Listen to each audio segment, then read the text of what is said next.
Oh, geez. 83 degrees already, guys. Summer's almost here. And today we are going to talk about the one thing that every single motorcyclist who gets on a motorcycle in the summer and has to sit in traffic thinks to themselves, why can't I lane split? We are going to answer that question today. Stay tuned.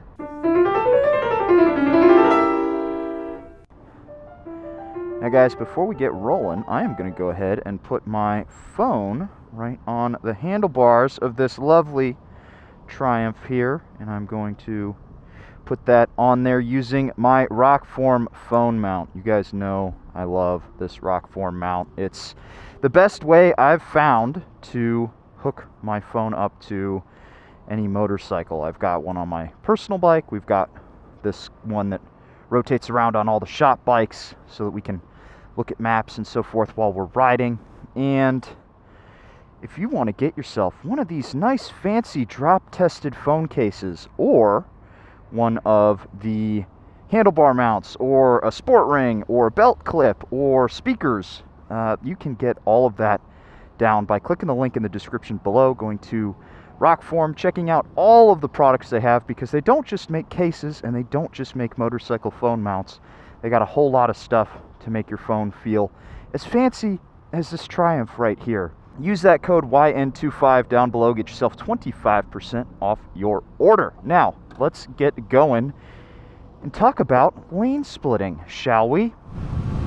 Alrighty, so pulling onto the highway here, I think this is probably one of the most thought about and debated and possibly most divisive comment that I see about lane splitting is it should be legal everywhere, no matter what. Everybody should be able to do it, and it's blanket just a good thing. And generally, I think that's true. I think generally the idea of motorcycle lane splitting is a good thing. But we need to be clear about this, because we here in America, since we don't have lane splitting legalized everywhere, have just come to say lane splitting is the act of motorcycles going between cars.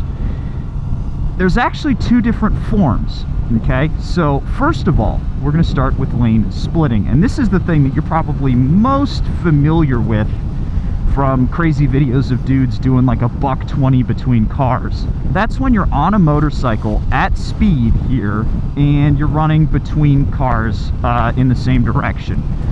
You see it on the highway, you see it on cars in traffic, all of that stuff, where cars are still moving, right? They're not stopped, they're moving, but a motorcycle is moving between them. Almost as if this dotted line right here is an expressway specific to motorcycles. Now, I'm going to say something a little controversial. Yes, lane splitting should be legalized, but it should not be legalized at any speed. We as motorcyclists should not just be able to run down the middle of this lane whenever we feel like it. That's not okay.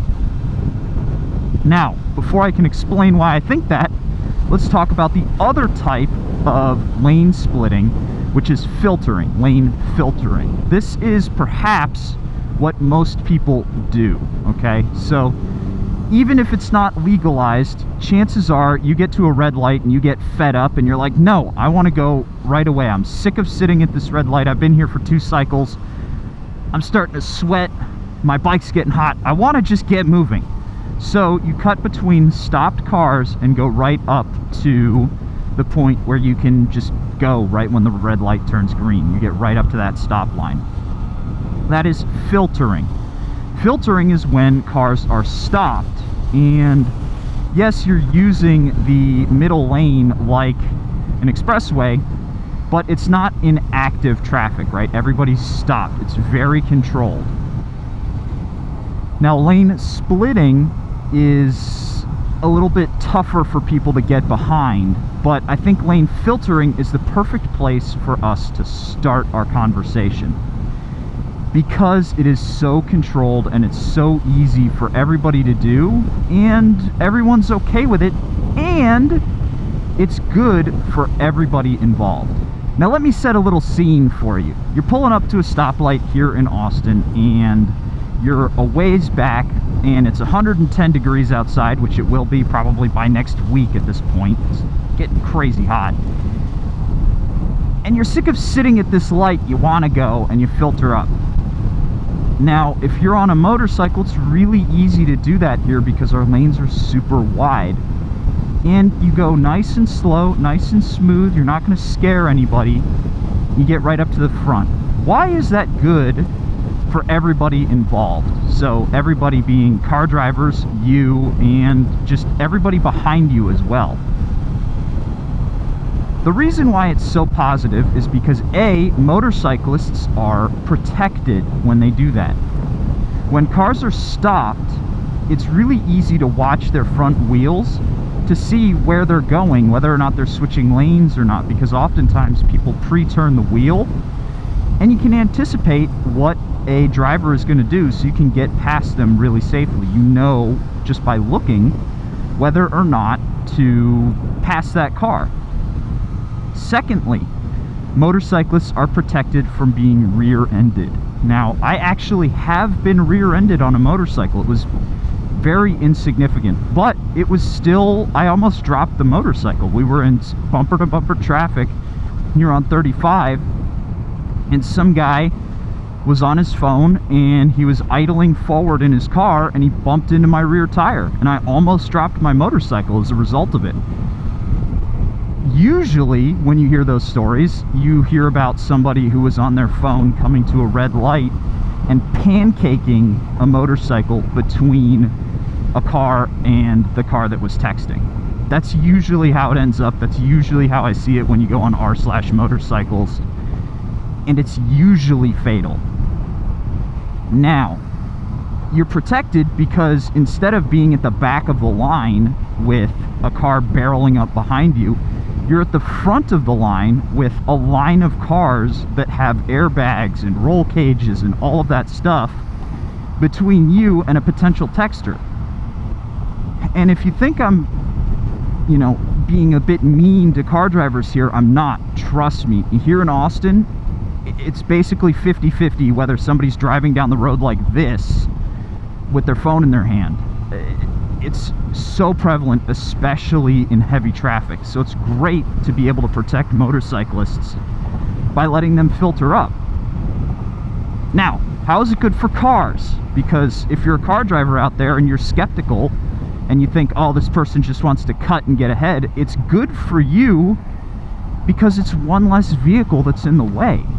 This motorcycle, even though it's a beginner bike, will outrun any car off the line unless it's like a Corvette or, you know, a really fast Porsche or something like that. This will outrun basically every car from a red light, which means that you don't have to worry about this dude's reaction time. He's not going to be on his phone because when you're on your motorcycle, you're not here texting. And, you know, I'm riding around, I have my phone on the handlebars, but I'm not looking at it. I'm paying attention to the road here. So this guy's reaction time is none of your concern. And secondly, would you rather have this tiny little vehicle take up an entire car length of traffic, or would you like him to just be out of the way? Just out of the way. You don't even have to consider it. Seems to me like you would want that guy to just be gone, and filtering allows that guy to basically disappear. And an unintended consequence of all of this is it increases motorcyclists on the road who are not in their cars. Look at that traffic down there on 35, and look at this traffic in front of me. Guaranteed, all of these cars are single occupant, right? But just look around. The majority are going to be single occupant. It's a huge waste of resources to have big Jeeps and GMC, whatever the hell those are, and those cars out there. That truck, that Sierra, that's one guy in there. Why shouldn't he just be on a motorcycle taking up one motorcycle space in traffic versus that giant pickup truck? This dude in the Silverado, it's one guy in there, and he's taking up potentially 4 motorcyclists worth of space. So by getting more folks on motorcycles, you're going to reduce traffic. And if you allow motorcyclists to filter, they're going to have an incentive to get on motorcycles because they're going to get through traffic a lot faster. Now let me address some myths. Filtering is not better for the environment because motorcycles are not better for the environment. So you're not going to spend less gas and all that stuff. What you are going to do is you're going to reduce the heat on your motorcycle. You're going to reduce your potential of overheating on the bike, so it's going to be safer for you, but it's not better for the environment. So clearly it's good. Why is lane splitting potentially not good? Well, because it has this really negative stigma around it due to crazy dash cam videos and all of that stuff, which is our fault. It's our fault that that is the case. It's people who are being irresponsible, riding around, and they're actually holding all of this legislation back because it needs to be laws. It's never going to happen federally, guys. It's got to happen locally, which we'll talk about in a second. But lane splitting has this huge negative stigma around it. So I think we really should focus on filtering first. Prove that we can handle filtering, handle the responsibility of running between cars. Once the data comes in, because it will come in showing that traffic is down or showing that fatalities are down, accidents involving motorcycles are down, that'll happen. Then we can start working our way up to splitting. Now, I said this was going to happen locally. It's got to be on a state level. You know, some cities might allow filtering via city ordinance, but I think allowing it statewide is the best way to get about, hey look, it's a Hayabusa just out in the road. Look, Busa Man. Oh no, it's not. It's not a Busa Man. He's got a dump pipe. Not a turbo, but yes, that bike's going to be loud. Alright, getting back to the topic before I got distracted by that Hayabusa. It's really easy for me to get distracted by those bikes because I'm a secret closeted Busa man. This is actually a thing that you can get involved with locally yourself if you want to do some good for yourself and your community and other motorcyclists out there. You can actually get involved by going out, collecting signatures online, writing to your state Congress rep. All of that stuff is easy to do, and if you get a nice grassroots campaign going, it's an easy enough bill to get through. And if you're sitting there thinking, well, oh, I gotta convince people, I gotta do this, I gotta do that, just start. Break it down segment by segment. Really start with filtering, and then show them the data from states like Utah and California showing that motorcyclists involved injuries and fatalities are down, and give them something that is reasonable. Don't just be like, all right, it's going to be allowed and everybody can run out and do it and it's going to be good. No, that doesn't work. You need to give them an actual plan, and I think I've come up with a perfect introductory lane filtering law that basically everybody could be okay with. Here's how it would be written, in my opinion. A motorcyclist can filter between cars on a yellow line where there are more than 2 lanes, or on the right-hand side, basically where a bike lane would be, if there's only 1 lane of traffic, which keeps people from being on the double yellow. Again, reducing fatalities, making sure motorcyclists aren't where they're not supposed to be. And they can only filter when all traffic around them is stopped. The motorcycle can't exceed more than 10 or 15 miles an hour, probably 10 is the right number, running between lanes. And it cannot go any farther forward than 1 wheel over the stop line. So basically, right here. Because that means I'm 1 wheel over the stop line. And I'm completely in front of this car right here.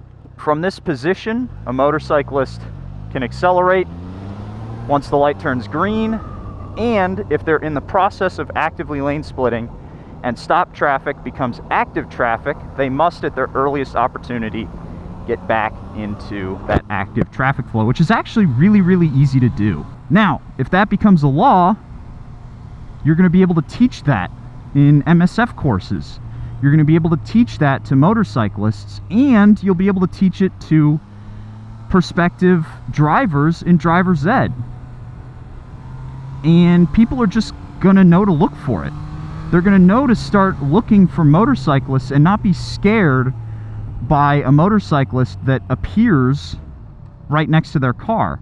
It's not gonna be shocking anymore. It's just gonna be something that they expect. Now, admittedly, it's gonna take some time. All those folks who are already driving are going to definitely be weirded out by motorcyclists that just appear next to them. But eventually, given a few months, perhaps a year, people will get used to it. They'll just understand that that's how things are now. And then once we get there, we prove that we can understand and wield the power of running between lanes responsibly. We step up to adding lane splitting during high traffic times where cars around them aren't exceeding more than 15 miles an hour and the motorcycle can't exceed more than 20 miles an hour or something like that. Take it in steps, break it down, and then our measure of success is whether or not we can do it. I mean, it's a really easy thing to measure success on. It's either it gets passed, in which yay, or it doesn't, in which case, boo, oh well. So wrapping my thoughts up on this whole subject, I think lane filtering is excellent for motorcyclists, it's excellent for car drivers, and it's something that we need. We definitely need to do it because it'll reduce cars on the road, it'll increase motorcyclists, it'll increase motorcycle safety. It's just beneficial for everybody involved, so it's a no-brainer law. Splitting, I'm a little on the fence about.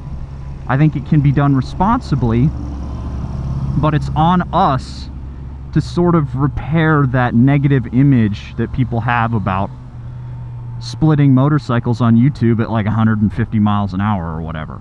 And then lastly, this is something that you can do. You can go get involved in all this stuff. You can go make a difference for other motorcyclists. And hell, maybe you can get this law named after yourself. Who wouldn't want to have, you know, the Spite Texas state lane splitting law or something like that? That would be pretty cool.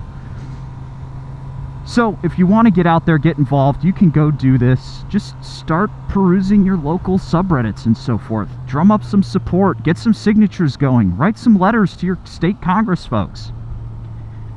And if you do get this stuff done, let me know, because it would be really cool if somebody out there saw this video and decided to write in and maybe they got a discussion started. That would be great. Now, remember, if you want to win this particular motorcycle that I am sitting on right now, you can go down to yammienoob.co, get yourself signed up, get yourself entered to win. You'll get access to our Discord server. You'll be able to chat with us. Maybe even we can get some lane splitting stuff done on the Discord server. Who knows? But if you want to go to yammieenoobmerch.com, you can get yourself entered to win that way, where every dollar you spend is an entry to win this motorcycle or any of the other ones we got in the shop. Don't forget to click down below, check out Rokform, see all the stuff they have to offer. Big shout out to them for supporting this video, and I'll catch you guys in the next one. Well, howdy partner, how's it going? Now this video's over, but I tell you what, you click on this one right over here, you can keep watching yourself some Yammie Noob. And if y'all didn't know, we're based out of Austin, Texas, so click on that video, you might check out something cool.